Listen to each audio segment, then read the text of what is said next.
हे क्षेत्र तुम्ही एकटा म्हणून काहीच कधीच करू शकत नाही, कारण की आता मनुष्यबळ खूप कमी आहे. जर जीवाला जीव देणारा मित्र जर ह्या क्षेत्रात आहे तरच तुम्ही काही ना काही करू शकता. नाही तर तुम्ही जर म्हणलं बाबा मी एकटाचे मला माझं नाव पूर्ण करायचंय, हे असं नाही. घरी 2 बैल पाहिजे, याच्यासाठी वासरं आणली, ती वासरं पळायला लागली, मग त्यातून तसा नाद जोडत गेला. तसं मधला बैल चैत्या म्हणून आहे, तसं तो मला माझ्याशिवाय कोणाला धरूनच देत नाही, नाही का.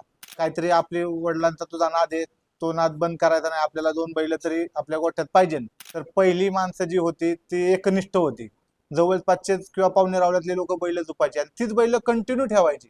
आता असं नाहीये. आता तुमचा 1 मिली जरी 2 मिलीनी बारी जरी लांब गेली तरी ती सावड आता काही टिकत नाही. तर लोक याच्याकडे दोन्ही दृष्टीने पण पाहतात, की हा एक रिकाम टेकड्यांचा नाद झालेला आहे असं म्हणून पण पाहतात, आणि पैशावाल्याचा नाद झालेला आहे असं म्हणून पाहतात.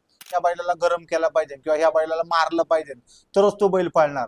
तर तुम्हाला खोटं नाही सांगत, माझा मधला बैल पलीकडला बैल आम्ही बैलाला हात पण लावत नाही. त्याच्या अंगातले कला आहे. आपली बैल आपण लहानपणापासून शिकवलेली असतात, हे सर्व त्यांना कळलेलं असतं, म्हणून त्यांना मारण्याची हारण्याची काही गरज नाही. त्यांच्या ते मूळ रक्तातच किंवा लहानपणापासून सवय लागली असती तसं वागतं. ज्याला नाही पळायचं तो अर्ध्या घाटात पण उभा राहतो, ज्याला नाही पळत तो तळात पण उभा राहतो. तर त्याने आम्हाला 1 नंबरचं घड्याळ दाखवलं, पण त्याचा बॅड पॅच आल्यानंतर एक माणसाला ते व्यसन लागलं 1 नंबरचं. ते व्यसनातून माणूस बाहेर पडत नाही. मग त्यासाठी माणूस पुढे ना पुढे खरेदी करतो किंवा काय करतो, पण ती पण खरेदी टिकली पाहिजे पुढं. कधी कधी आपलं नियोजन चुकतं. जवळच्या 1 नंबरच्या वासराने आपल्या वासरावरती ठेवलेला विश्वास त्यावेळेस कामी येतो, आणि त्यावेळेसच परत तुम्ही त्या बॅड पेज मधून बाहेर पडता. त्यावेळेस तुम्ही भारी 1 नंबर मध्ये करू शकता.